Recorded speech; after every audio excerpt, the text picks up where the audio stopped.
Hey guys, welcome to Earthit. So today let's make a very simple and easy coaster using the dried leaves, the dried flowers as stems from our garden. Let's begin. We'll definitely find these types of plants which has a very strong and intense structure, and we'll definitely use them. This is basil, the seeds of basil, and they have a very good floral structure as well. Pretty impressive actually. So we can use them. These are the leaves of chickpea plant. And next we have is the millet grass, and we have this millet grass which is like completely harvested, and this was basically planted for the birds to eat, and these also have a great texture, so let's use them. We'll also use wheat. It also has a very great and beautiful structure, and it's about time to harvest them, so yes, we can use them. We are using Enamel. We can also use Fevicryl Mouldit because that has a very matte texture. This has a very plastic texture. I'm going to make two coasters out of it. So we just have to roll to mix them instead of kneading them. The mixing of the clay has to be proper for it to have a very strong and neat life. Let's use a plastic and top it up with a little oil or grease it up with oil because we're going to press our clay in it. It's going to be a little slippery for sure, but it's going to definitely help us in removing off the clay from the plastic quite easily. Let's use a rolling pin or any tool to just flatten it up. Thickness has to be around 3 to 4 mm if it's going to be a coaster, more thicker if it's going to be wall hung. Let's use a mold to cut into the desired shape we want.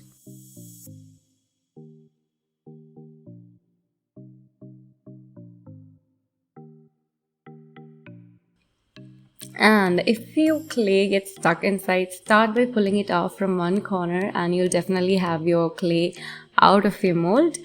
But when you're going to flatten it up in the sheet, make sure that there are no air bubbles at the bottom or at the base. Now it's time for us to start arranging the leaves, start arranging our plants in the way we want. It's completely our choice to be creative however we want. I kind of like this basil seeds because it's kind of a very cute form. This is Mughal rose. I did add it up in the list earlier, and I'm also using shells to create a nice interesting pattern. They also have a very cozy pattern, you know.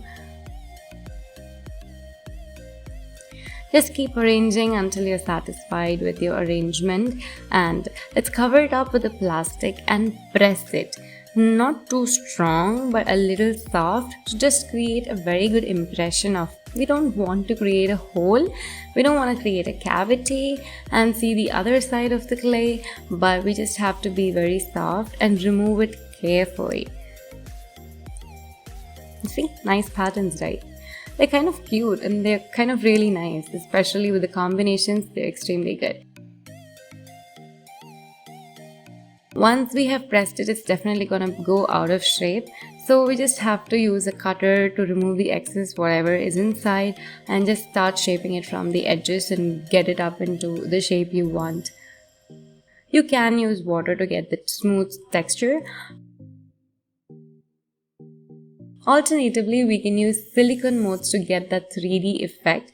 Only thing is we have to use the right sized amount of clay to get the proper mold.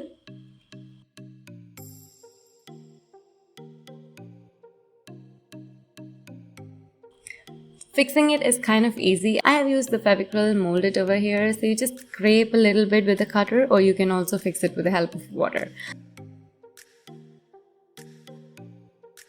I kind of like this piece as well. To paint it, it's easy. We can either use acrylic or you can use spray paint or enamel paint. Enamel is going to take a lot of time to dry. Acrylic is fast. Spray paint is also fast.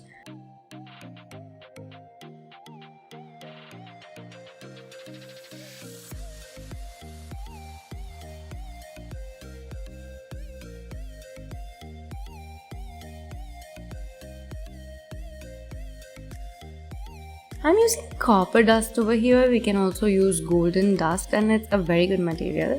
So just dust it up As the name says, dust it up on top until you find the paint a little wet, like almost dry, when the paint is in that stage.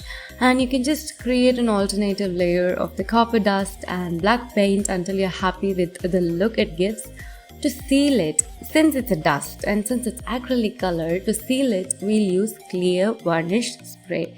It would have been mentioned as lacquer. It means that it's a clear varnish spray, and it's always preferable to go for a spray because it's kind of very dry rather than the container varnish, which is gonna be a little thick and it's gonna take a lot of time to dry. This blue one over here is turquoise blue acrylic paints, and along with the white acrylic paint, and the top is golden spray paint. Hope this video was useful. Meet you guys in the next video. Until then, namaste.